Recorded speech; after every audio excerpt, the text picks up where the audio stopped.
Oi pessoal, segunda parte do nosso trabalho de hoje, né? Vamos falar sobre a civilização do açúcar ou a sociedade açucareira, né? Quero lembrar vocês, eu já falei isso em outros vídeos, né? Mas eu quero lembrar isso para vocês. Esse termo, civilização do açúcar, é um termo que eu uso muito em sala de aula, exatamente para fixar na cabeça de vocês a ideia de que o açúcar é a origem de toda a estrutura civilizatória no Brasil. Todo o processo colonizador inicialmente está ligado ao açúcar. O Brasil nasceu, tecnicamente falando, para produzir açúcar. Isso é muito importante para a gente. Tá? Muito bem. Sobre a sociedade açucareira, vamos começar. A produção começa ainda na primeira metade do século XVI, né? As primeiras mulas de cana-de-açúcar chegam com a expedição de Martim Afonso de Souza, em 1534, né? E a partir daí se monta uma estrutura, boa parte dela financiada pelos holandeses, como a gente sabe, é chamado consórcio Luso-Flamengo, não é isso? Tá? Que a gente já falou com você. Bom, então olha só, essa atividade ela existia em todo o litoral do Brasil. Estou colocando para vocês um mapinha que vai mostrar para vocês como é que existiam engenhos. Engenho é o termo que a gente usa para definir a unidade produtiva fundamental de açúcar, né? Existiam engenhos de açúcar em todo o litoral do Brasil, né? Do sudeste até o nordeste, norte do Brasil, a gente tem engenhos de açúcar, tá? Mas você vai ver no mapa que eles são em proporção diferente em cada região do Brasil, tá? Você vai perceber, por exemplo, que a grande maioria dos engenhos de açúcar se concentrou no nordeste do Brasil. Tá? Então você tem 6 engenhos aqui, 5 engenhos ali, 4 engenhos acolá.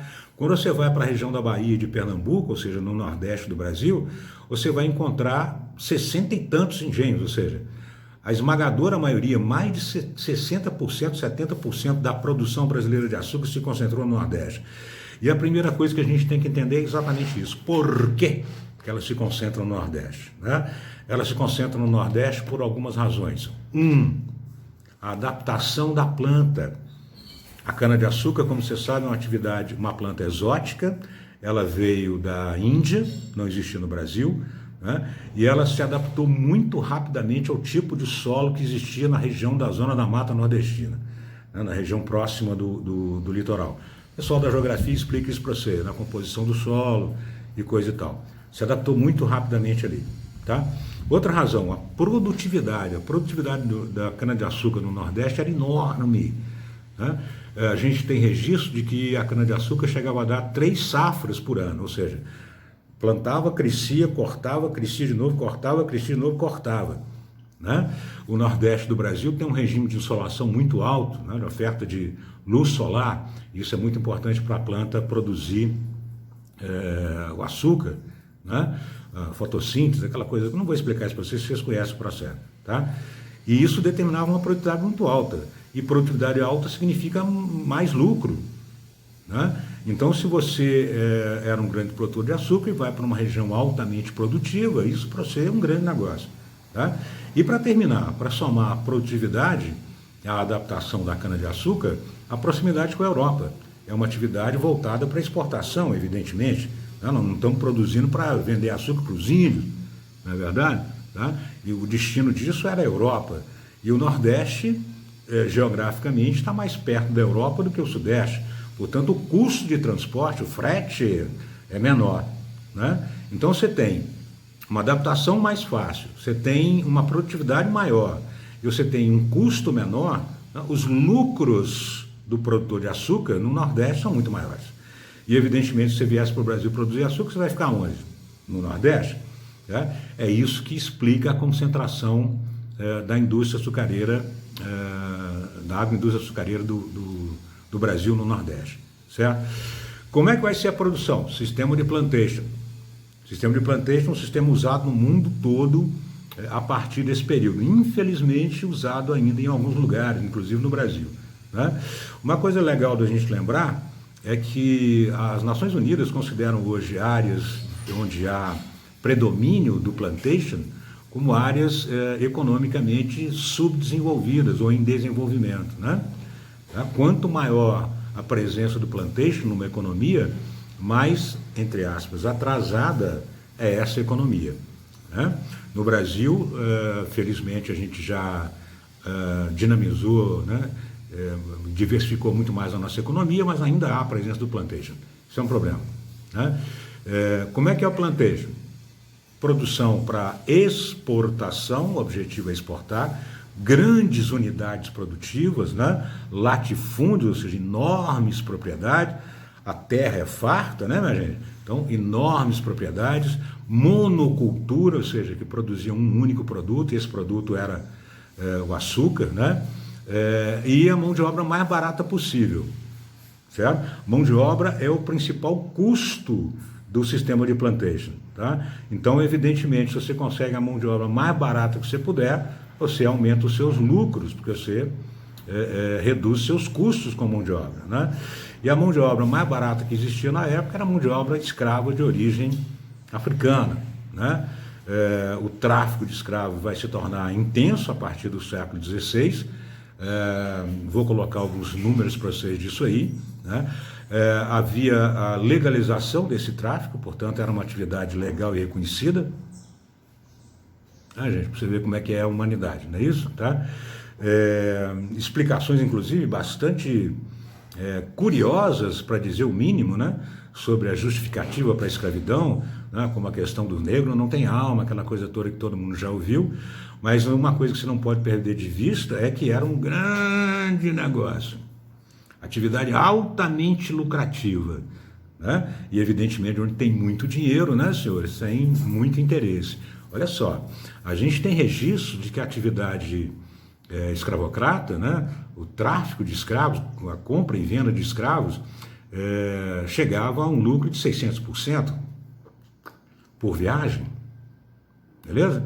Então tem muita gente que não está nem aí para questões humanitárias, não é verdade? Tá? E o tráfico foi extremamente intenso, tá? Outra coisa é a facilidade. Né? Os europeus não precisavam dominar territórios africanos, né? Já havia esse tráfico. O tráfico começou com os muçulmanos, que faziam tráfico da região do Império de Songhai, ou do Império do Mali, né? Atravessando o deserto do Saara, do Sahel até o litoral norte da África, o litoral mediterrâneo da África, onde traficantes muçulmanos vendiam escravos por aí afora, né? E os europeus simplesmente entraram no circuito, né? Através de acordos comerciais com lideranças africanas e coisa e tal, né? Evidentemente que isso teve o efeito de multiplicar, né, essas guerras intestinas, né, na África, né? E evidentemente que isso não livra a cara dos europeus. Mas eram os próprios africanos que vendiam. Não é isso, certo? Se o europeu vai estimular o tráfico e vai participar disso, né, ele é tão, entre aspas, aí, né, eu não gosto desse termo, né, culpado quanto qualquer um. Mas dizer que isso era fruto da ocupação europeia e das armas de fogo europeias dominando, isso não é verdade histórica, né? Reinos africanos participaram disso ativamente, né? Isso evidentemente não livra a cara do europeu com relação às culpas da escravidão e coisa e tal, né? Eles participaram disso, vendiam gente, usavam a escravidão, né? Então eles estão dentro desse esquema de exploração e uso de mão de obra humana, evidentemente, como todo mundo, não é isso? Tá? Não estou tentando aqui diminuir a participação ou culpas de ninguém, tá? Eu sou historiador, não sou político. Não é isso? Tá? Então nós estamos tentando definir exatamente o papel de cada um dentro da história. E o papel é esse. Tá? Se você negar isso, você está manipulando a história. Ok? Tá? Então, olha só. O tráfico trouxe para as Américas mais de 10 milhões de indivíduos africanos. Certo? O Brasil foi, de longe, o maior participante disso. Né? Pelo menos metade desses 10 milhões, em torno de 5 milhões de africanos, foram escravizados no Brasil. Né? O que faz do Brasil um país com uma riquíssima, belíssima, maravilhosa, né, cultura afro-brasileira, né? Isso é parte de nós, uma parte fundamental e importante de nós. Não é isso? Tá? Bom, a sociedade açucareira, sociedade profundamente aristocrática, né, com um pequeno grupo de grandes proprietários de terra, a esmagadora maioria deles, né, brancos. Tinha proprietários negros? Sim, existiam, né? Mas a esmagadora maioria deles, a quase totalidade, brancos, né? Portanto, a questão étnica entra aí novamente, tá?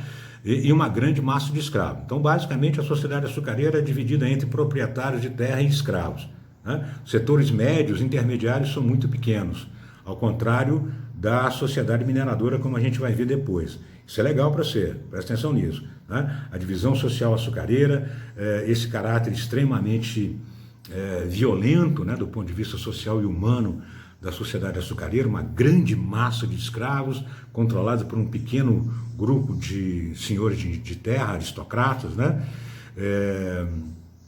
E outra coisa, uma sociedade muito ruralizada, a vida era basicamente no engenho, né? Então os centros urbanos são poucos, outra diferença com relação à mineração, como a gente vai ver, certo? E profundamente patriarcal, não precisa nem falar, né, gente? Tá? O papel do homem é central, e mais especialmente o papel do senhor de engenho. O senhor de engenho, o cara que controlava o engenho, controlava todo o núcleo familiar, todo mundo ali dependia dele, né? Para evitar conflitos familiares de divisão de terra, um dos membros da família, geralmente o primogênito, né, era escolhido para suceder o pai, né, no controle do engenho, e a partir do momento que ele se tornava o senhor de engenho, toda a família dependia dele, né?